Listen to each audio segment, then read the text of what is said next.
एक कंकड़ उठाना, कागज कपड़े में बांध लेना, घर में ले जा करके बतासा और मिश्री उसके ऊपर रख देना। बात समझ में आ रही है?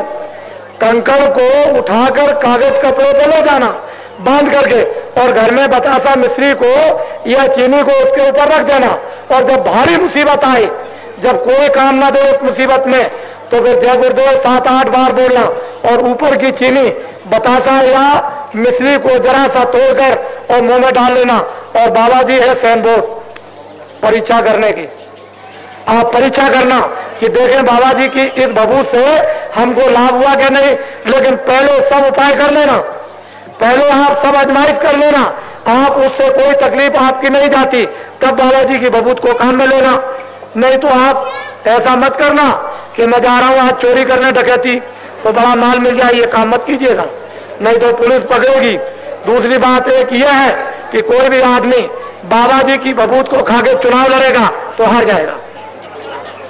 समझ लो, आप पीछे गलती मत करना कि देखो बाबा जी ने आपने कहा था कोई बीमारी कोई परेशानी, कोई आदमी बेहोश हो गया है और होश नहीं आता दवा देने पर भी, और आप सब परेशान हो गए, तो क्या करना कि बाबा जी की वो भभूत जो बतासा मिश्री चीनी शक्कर है, उसको जरा सा दाना उसके मुंह में खोल के डाल देना, और उसके कान में जय गुरुदेव 10 बार जय गुरुदेव बोलो, जय गुरुदेव बोलो, जय गुरुदेव बोलो। धीरे से मुंह खोल देगा और आंख खोल देगा, होश में आ जाएगा। फिर उससे ये पूछना भाई तुमने किसी को देखा? वो जब आदमी बेहोश है, वो जब बता दे कि मैंने ऐसे आदमी को देखा, तो आप विश्वास करना। बात समझ में आई? अब आप एक कंकड़ उठा लो, एक कंकड़ उठा लो बच्चियों, बच्चे उठा लो।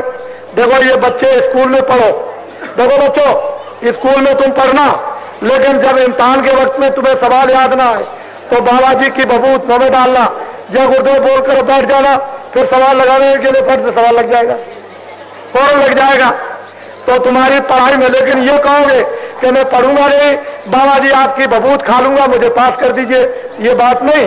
पढ़ो, जब समझ में सवाल ना आ जाए तब भभूत खाओ और जय गुरुदेव बोलो, फट से समझ में आ जाएगा। जहां नंबर 33 मिलता होगा वहां 55 मिल जाएगा। समझ रहे कि नहीं? आप उठा लो और कागज कपड़े में बांध लो, बोलो जय गुरुदेव। अच्छा, अब एक बात बता दीजिए मुझे, आप लोग चाहते हो कि सज्जो गाए? आप लोग चाहते हो कि सज्जो गाए?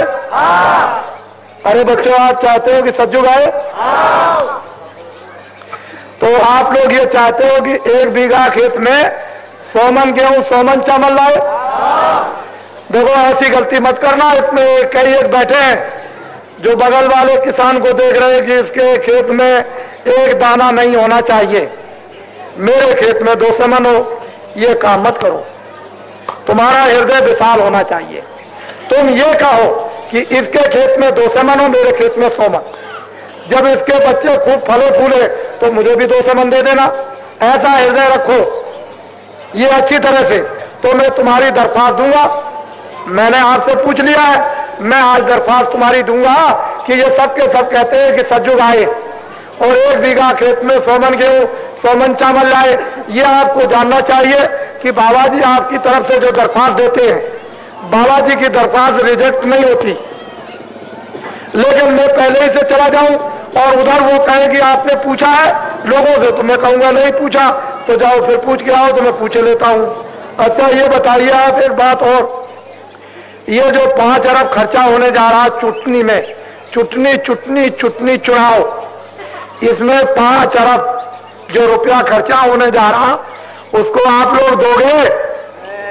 अरे आप दोगे? तो बच्चा फिर आप एमएलए एमपीओ से ये कहो कि हमारी ये खेतों की फसल जरा हरी भरी हो जाए, हमारे खेतों की फसल जरा हरी भरी हो जाए, इसके लिए इंतजाम आप कीजिए और थोड़े दिनों के बाद चुनाव करा लेना। समझ रहे हैं कि नहीं? अरे भाई एमएलए एमपी हो तो इतना तो हो, तुम कह सकते हो कि हमारे खेतों की फसल जरा ठीक हो जाए, हमारी स्थिति ठीक हो जाए, तब तुम बोझा लाद लेना। लेकिन ऐसा बोझा लादू कि अब की बोझा लादने के बाद और दोबारा बोझा ना लादना पड़े। खैर ये भी मैं दरख्वास्त पहुंचा दूंगा। बोलो जय गुरुदेव।